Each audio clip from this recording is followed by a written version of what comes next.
Hello, I'd like to give an introduction to the Unification Movement blessing or marriage ceremony, which is taking place in many locations all around the world to bring God's blessing to people's marriages and to marry people of all faiths. So it's an interfaith or interdenominational marriage blessing ceremony and rededication ceremony.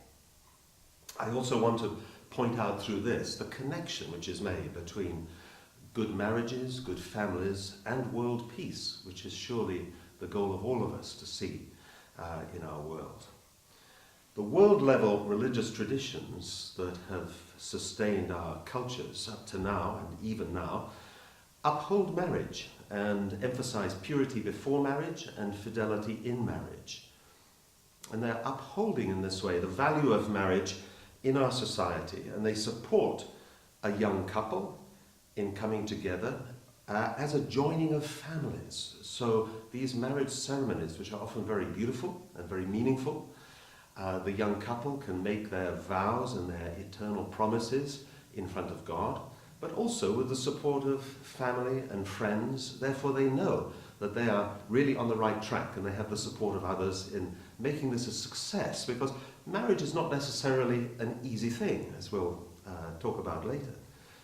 Here's one tradition, the Jewish tradition. I have some photos here just to show and illustrate how this is treated in the different traditions around the world. So here it's happening outside. It can happen in different places. And there it's happening under a canopy or chuppah, which is symbolic of the marital home. Here's a Muslim couple in Indonesia, looking as happy as any bride and groom. Here's an Orthodox church wedding. There you see the bride and groom. They are represented as king and queen in their own family, like a royal family. It's a very beautiful concept. And they're sharing a cup of wine together. Here's a Hindu wedding. Hindu weddings can last 2 or 3 days, and they're very elaborate affairs, but really they emphasize this coming together of families and this new start of married life for the couples. Here you see that the bride and groom, they are tied together by their scarves.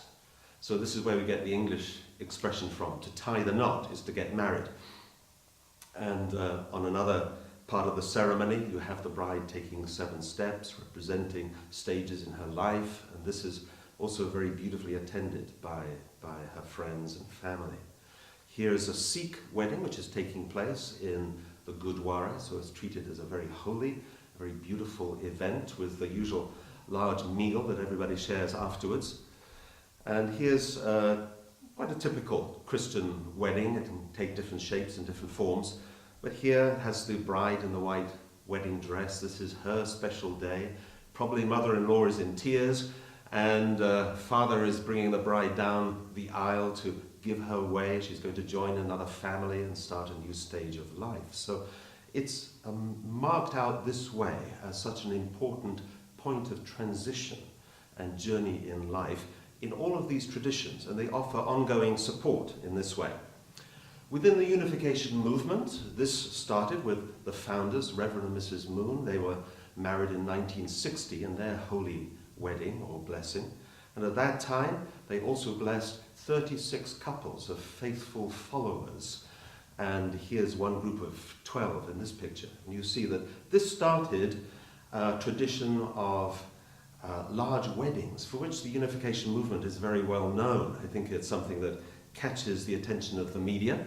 But that's intentional. It's to say that no, marriage is connected to world peace. And we want to make a statement that no, it's not just for ourselves or just for the couple. It's for a greater purpose, to contribute to society and our nation and indeed the world. Here's one of the largest ceremonies. It took place in 1992. It's 30,000 couples, and they're using the Seoul Olympic Stadium that was built for the 1988 Olympics. So in this kind of ceremony, for many couples, this will be their wedding day for which they've been preparing. And for many couples, it's a rededication of their marriage. So they're renewing their vows and they're seeking God's blessing on a new stage of their life and love together. Here's an interesting little blessing ceremony which took place in the United Nations. And for that reason, everybody is coming together, the couples in their national costumes. So it shows the kind of international quality and the far-reaching nature of this blessing. 210 couples in 2001. A feature of the larger blessings is that religious leaders from different faiths will join the ceremony, take part in the ceremony to add blessings and prayers from their own traditions. So here are Buddhist, Sikh, Muslim, Native American, Hindu and Christian representatives. There may be more, and it's a beautiful thing that they can demonstrate this way, that this is not the wedding ceremony of one religious group. It's actually universal, and it's bringing people together across traditional boundaries and barriers. Here are the founders, Reverend and Mrs. Moon. They are conducting a wedding ceremony here in the open air in Korea. You can see the many couples lined up behind, and they are giving the essential prayer and blessing at this time. For some of those people, they will be having this marriage rededication, and here's a typical couple, ambassadors for peace from Sweden, and they're enjoying and celebrating this moment to rededicate their marriage and their love for each other. So, we're using the word blessing, and what are the blessings of life? What are the things which are the source of our happiness and bring us meaning and value? These things don't come from ourselves. Our life doesn't come from ourselves.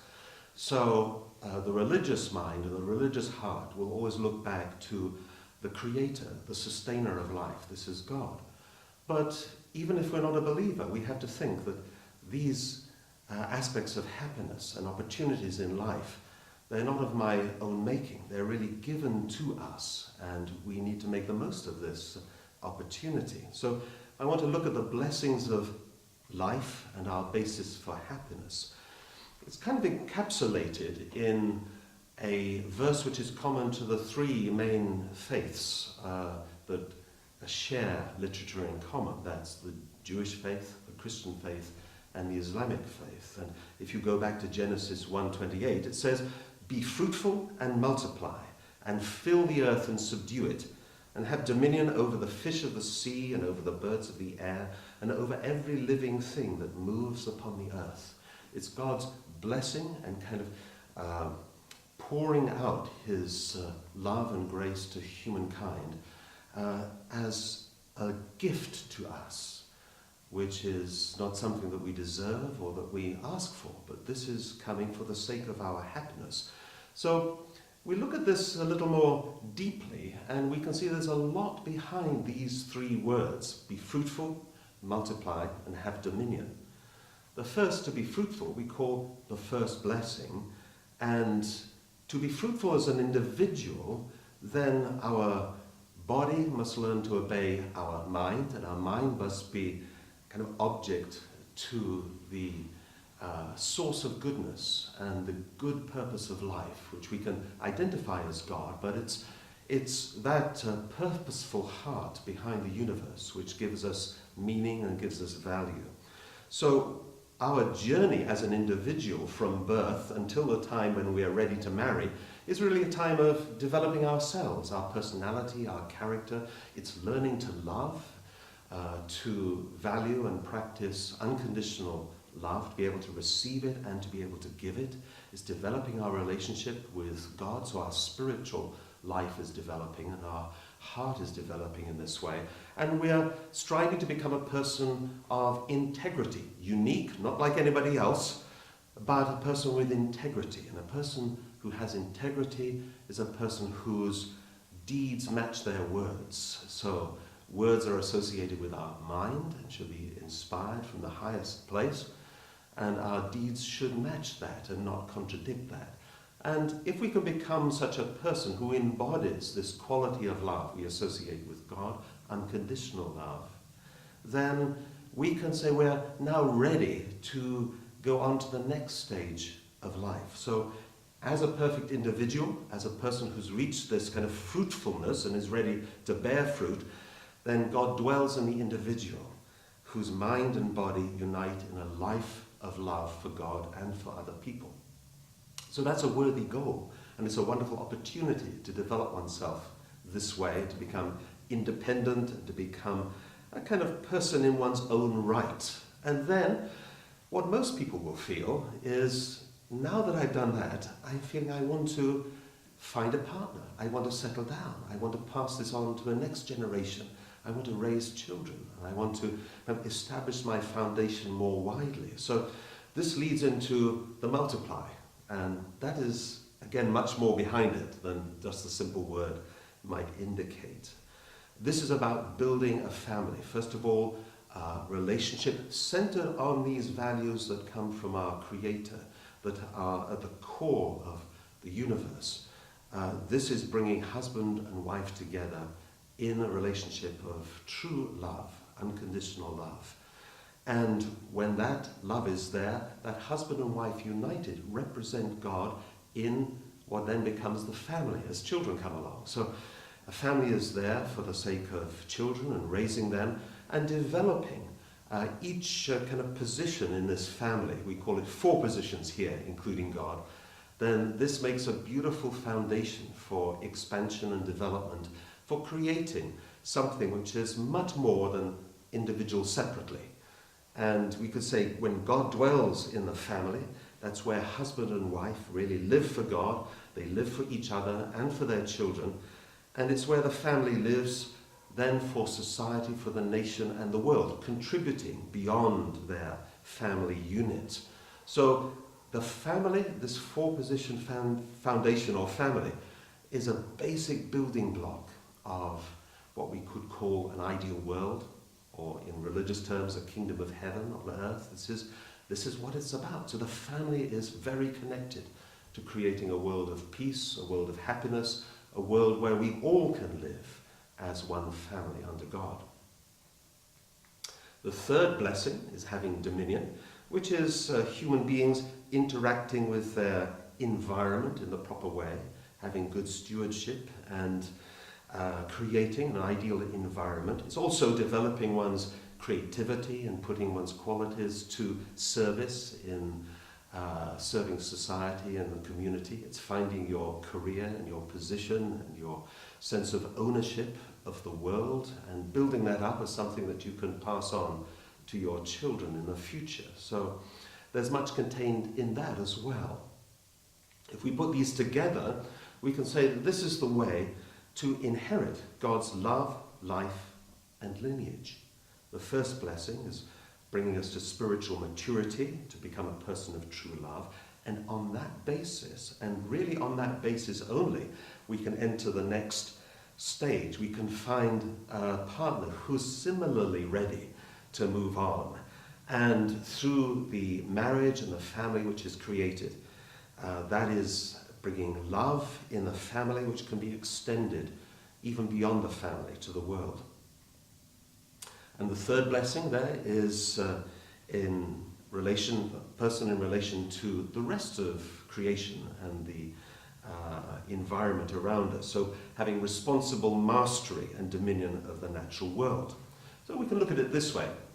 To be fruitful is to grow to maturity as an individual.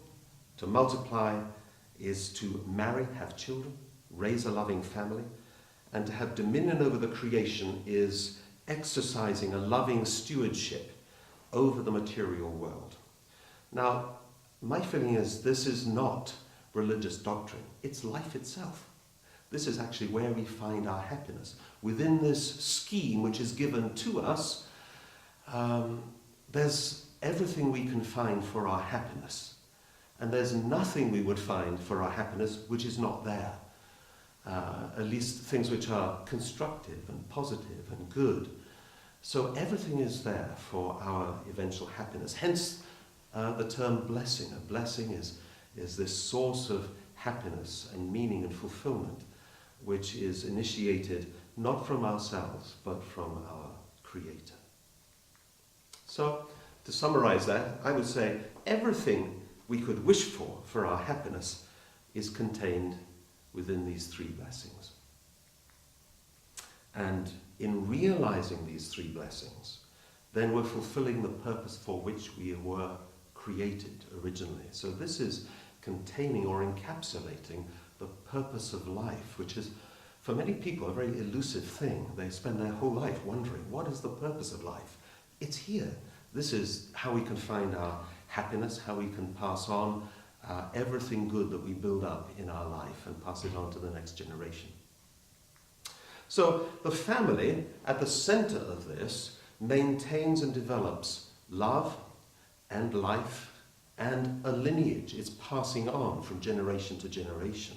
So for that reason, we can say the family, as really the only institution ordained by God, this is the basic building block for an ideal world, or for the world of peace.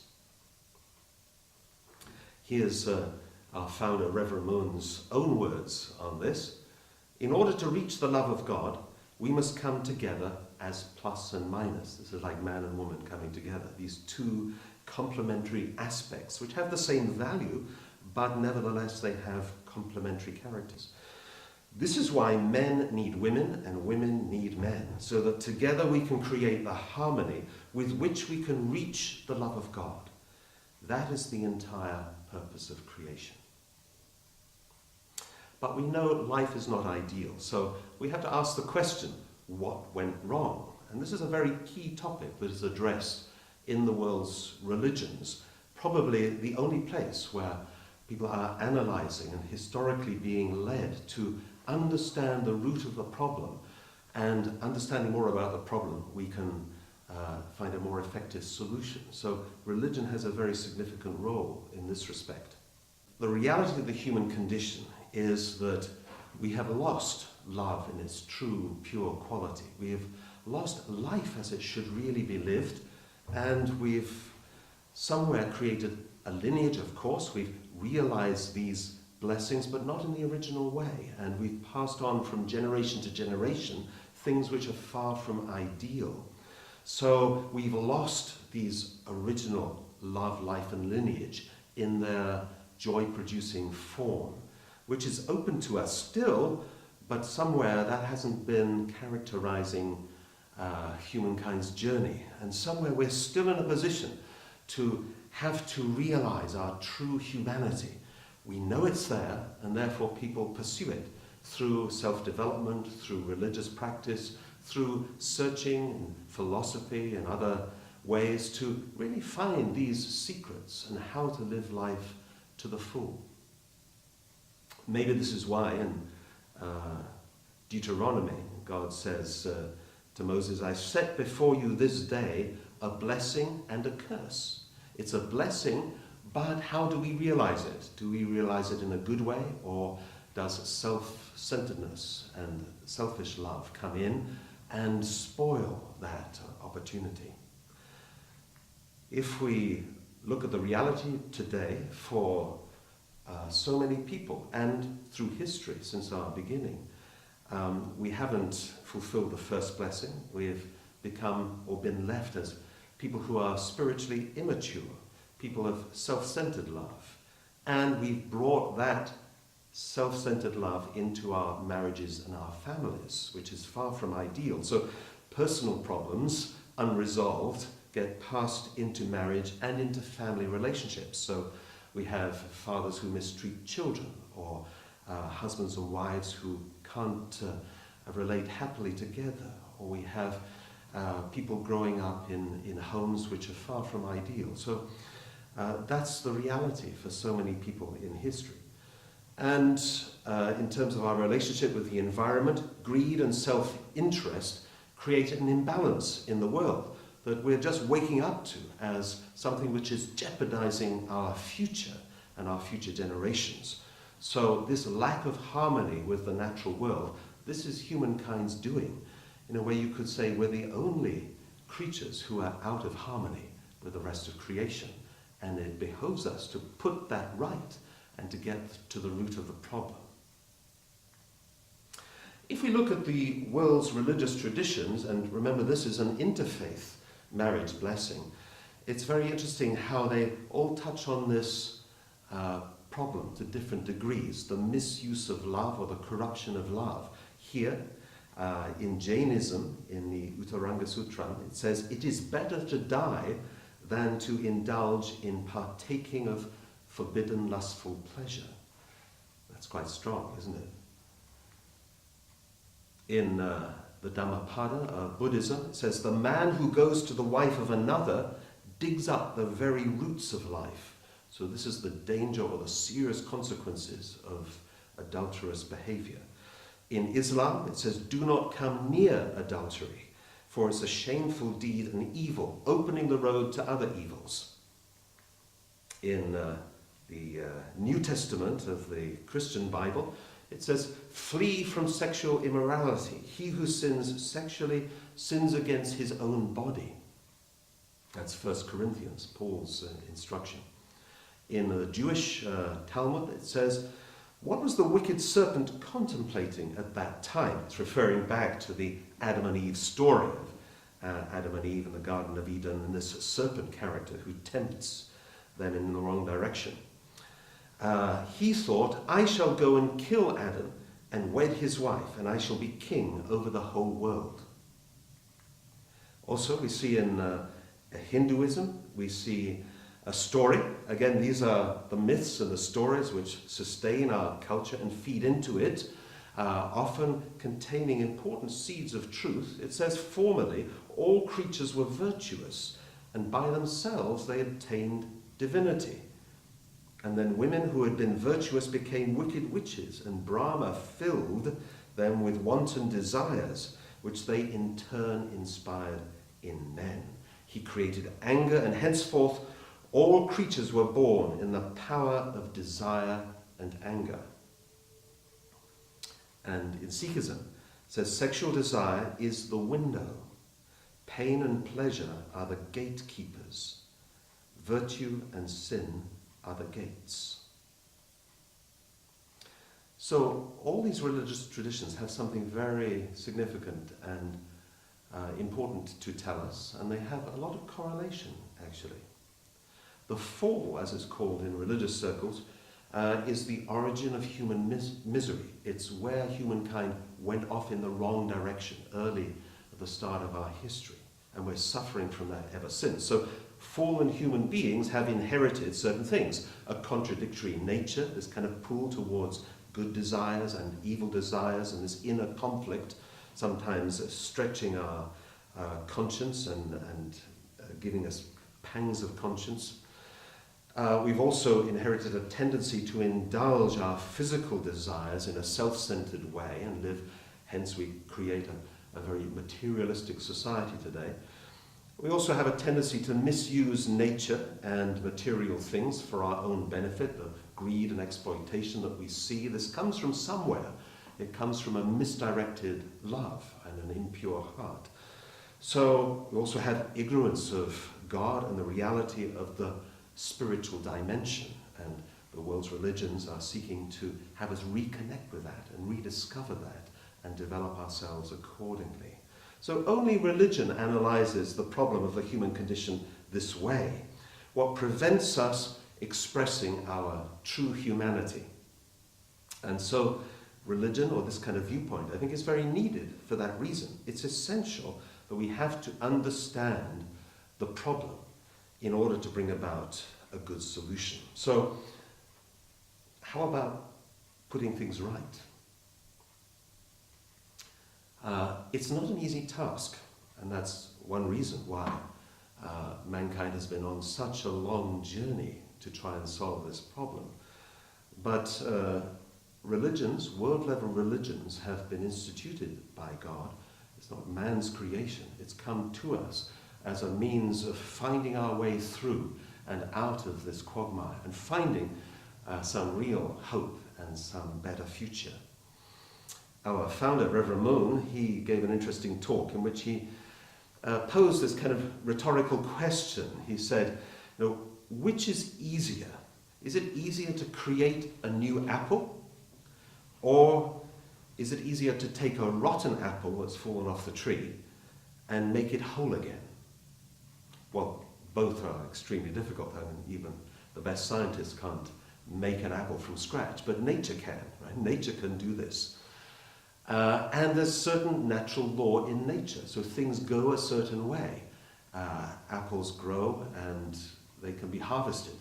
Once an apple has fallen off the tree, there's no process in nature whereby it gets restored to how it was when it was right to eat.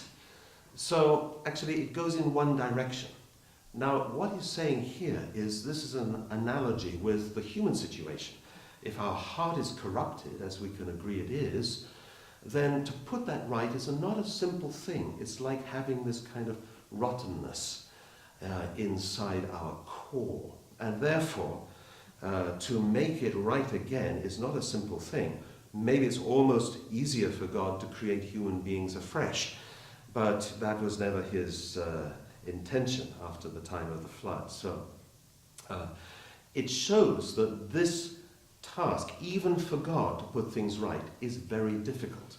Also, it requires the cooperation of fallen human beings every step of the way, so we have to take responsibility. In the teaching of the unification principle, it talks about the history of restoration, this journey for mankind to come back from our fallen position to the ideal and reclaim what was lost. And it recognizes that all world religions, they have some role inspired by God in this process for their respective culture or peoples or time, and therefore it's from first principles very respectful of the religious traditions around the world, and that in itself is very significant. So interfaith work or the interfaith blessing is not an afterthought at all. It's very much recognizing that this is God's original plan and intention. So in this diagram you could see, if we follow the kind of religious story of the Genesis story, our first ancestors, who are named as Adam and Eve, but our first ancestors were growing towards their maturity, the completion and perfection, but along the way, at the top of the kind of second stage, when they're growing, at this time of growth, they fall and make a serious mistake which takes them to a position outside even of the realm where this natural law is working. Therefore, we get the introduction of hell, or something which is totally against God's original qualities and principles. And the journey from there is a long journey back over history, being guided by God's inspiration through prophets, through religious holy men and women, through messiahs or savior figures, according to the different cultures. And it's all leading to one place. We're all on a similar journey as pilgrims. And when people making this effort to come back to the point at which our first ancestors were when they fell away, they can meet God coming down to meet them, to take them over the last stage of this journey. The principle calls this last stage uncharted territory. Why? Because as human beings, we haven't gone through that stage of development yet. It's a stage of spiritual development which we are just on the borders of. We need to do this and need to go through this in order to survive, actually. So this is where we need to express our true humanity that we know is in there. We see it in individuals, we see it in people we recognize as very holy men and women, or saints, or real people that we respect and value for their integrity. But should that be only for a few people? Actually, it should be for everybody. And one advantage of the progress of time is, after, say, 100 years, there's going to be a new set of people in this world. So how are we educating those people? What are we passing on to those people? This is why marriage and family is so important. It's the key to solving the problem and creating a good future. So in religious traditions, you will find there's a kind of savior figure or a guide or a holy person who's there to help us along this way. And when we've made enough effort ourselves, we can meet this person or receive their teaching, whether they're alive or they were only alive in the past and they're not with us now. They're there in spirit and they're able to lead us through. So in this way, we see religions referring to a Messiah or an avatar or a Saoshyant in Zoroastrianism, or a savior figure or a Buddha. And often the language which is used is this person comes down from heaven or comes down to earth or descends in this way, which is not to be taken literally like a lot of things in religious teaching. It's metaphorical. It means a person of godly heart and godly character is deigning to come down to meet us on the way up. We're not there yet, but this person is able to be a bridge between ourselves and our Creator. So once we meet that person, this is really where God's blessing in marriage should take place, because it never happened for our first human ancestors. So in this way, in the principle, we talk about true parents as the kind of what Adam and Eve should have been. They didn't become true parents, they became false parents actually, passing on false love and corrupted love. So man's journey has been to find and welcome people who are in the position of a true parent. And it's at that point that we conditionally can receive the marriage blessing and go then with true parents through to realize a peaceful and ideal world. And that's taking us through this last stage of uncharted territory, and that stands before us as humanity. Along this path, an interesting kind of aspect is that many religious traditions advocate, or have advocated in the past, the value of a celibate religious life. So that religious life is somewhere paying a price to reverse humanity's spiritual decline, and it's being taken on voluntarily by certain people who felt, rather than rushing into marriage and family, I want to devote my whole life to serving God and to coming close to God. In a way, it's a very beautiful thing. But can we say that's a universal solution? In other words, if everybody did that, we would reach the ideal? Obviously not, because there would be no continuation of humanity if everybody did that. But yet, people felt to do this or were called to pay a certain price. You'll find it in Thai Buddhists there, in an Anglican monk, in Catholic nuns and sisters, in an Indian sadhu or holy man. You'll find them giving up that aspect of marriage and family in order to pursue a dedicated religious life. So this is hinting at what in the principle we call a principle of indemnity or restitution. And what is common to these traditions of monks and nuns around the world in various religious traditions is they have certain vows which they take. Traditionally, those could be summed up as poverty, chastity, and obedience. So poverty, chastity, and obedience. That's not in that order, but we'll see it's a direct correlation with what we were talking about earlier, the three blessings and the loss of those three blessings. So a life of devotion is a life to become like God. And remember these three blessings? The first is a life of obedience. And that is, in a sense, what human beings should do anyway in terms of fulfilling the first blessing. So that is what our monks and nuns and other holy people are embarking on, a lifetime of developing and perfecting that holiness and that relationship with God and that obedience between mind and body. But then in choosing a life of chastity or a life of celibacy, it's giving up on marriage and family very purposefully. So there's no realization of the second blessing. And also in embracing a life of poverty and shunning material things and living very simply, actually it's giving up that life of the third blessing as well. So it's establishing that most important kind of preparation for marriage, family, and an ideal world by paying that price and devoting oneself in that way. So this is kind of relating this experience to the three blessings that we talked about earlier. Those three blessings still have to be realized, and knowledge of that ideal provides a model for us to become not just a good individual in God's eyes, or a true individual, but to create a true family that embodies true unconditional love in the way we described, and create a world where families can live in harmony and really care for the creation and be able to ensure humankind's survival and the passing on of all that is best in our tradition as humankind develops. So in this, marriage is the key, and this is the time historically when this can be sorted out. We can move from focusing on the establishment and the fulfillment of the first blessing to establishing God-centered marriages and families.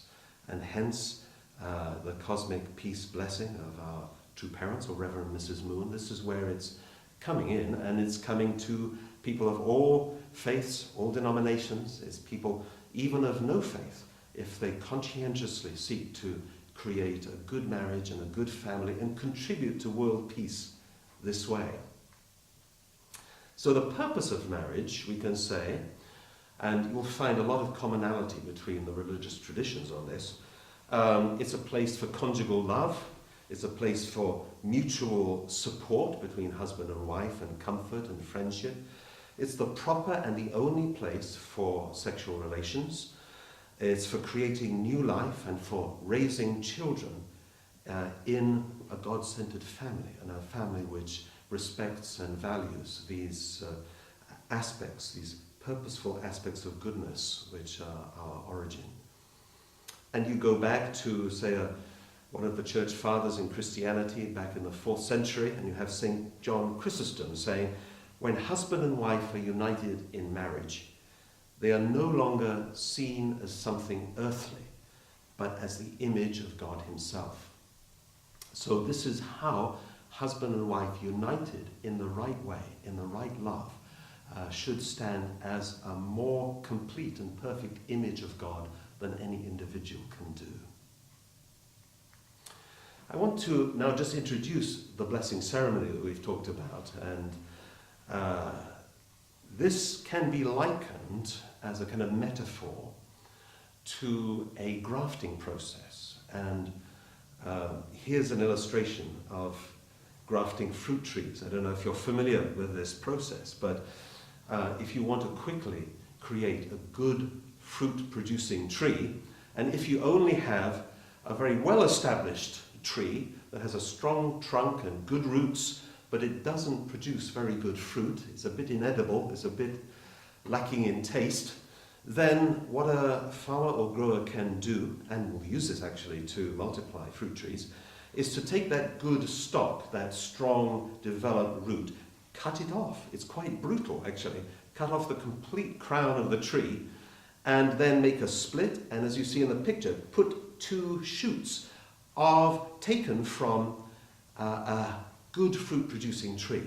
It's known to produce good fruit, and taking those cuttings won't make it suffer at all. So it's donating and giving these small cuttings and branches, having them implanted into the stock of the tree which was cut down, which in religious terms means on our kind of path of religious life we need to go through some self-denial, get rid of things that we are not proud of and not happy with, and get rid of some aspects of our ungodly nature, and then receive something new. And all traditions will do this in different ways. They will, through the teachings of their founder, through the example of their prophet or their religious leader, they will be getting some example and trying to model their life in a different way based on this new kind of example from heaven. So the blessing in this way can be likened to this grafting process, and in a way that's the process of religion broadly. It's been working to do this. You can never change your ancestors, we can never change our root, but we can inherit something new which has its origins in God and on that basis take it into ourselves so that we can in the future produce good fruit, and our children will produce good fruit. And in a way our children are the fruit of this marriage. So it's a very beautiful metaphor, and it rings true in a lot of ways. Here, this is a little, kind of taking it a little bit deeper, but here's Reverend Moon talking on this process, again using this kind of metaphor. He said, at the deepest part of yourself is your original mind. Right below that is the fertile ground of God. Put your original mind into the fertile ground of God. The engrafting process means that you cut off all the branches but leave the root. Then true branches are engrafted onto the old root. When true branches are brought in, it becomes a new tree. That is the engrafting process. And when this process takes place, even though the root is the same, the old root will be transformed into a new root.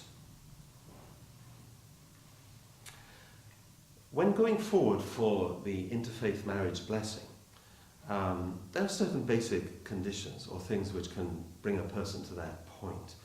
First of all is a determination to respect one's spouse and to keep one's love pure.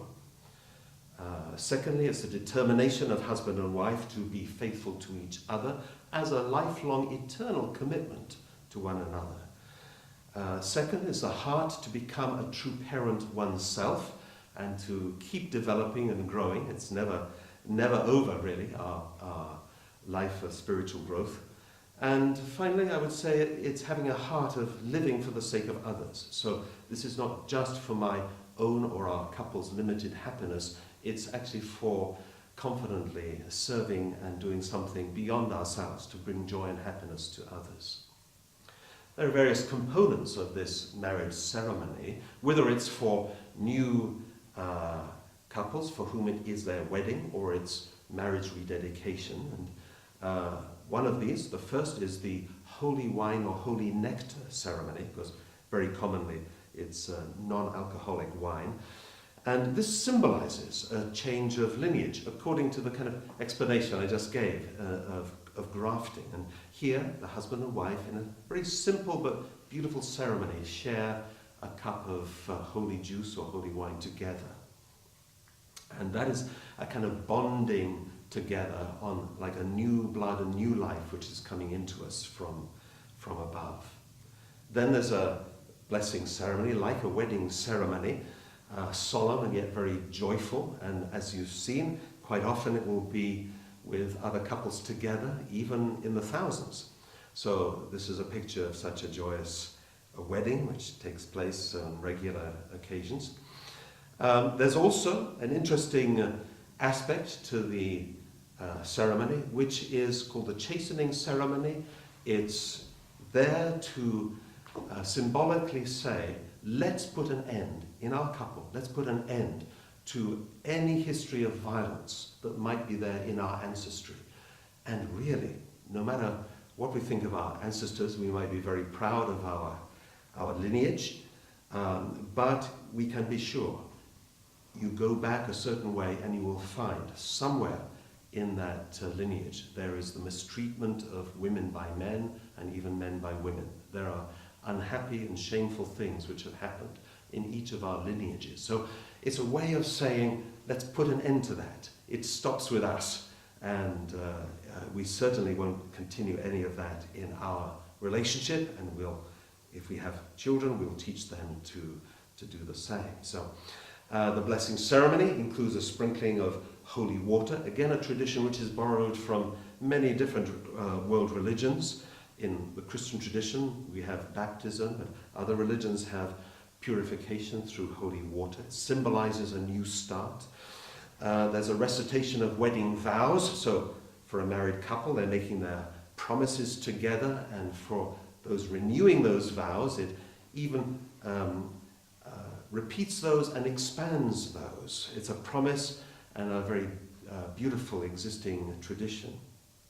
There's an exchange of rings, external sign of some inward grace and a symbol of eternal love between each other.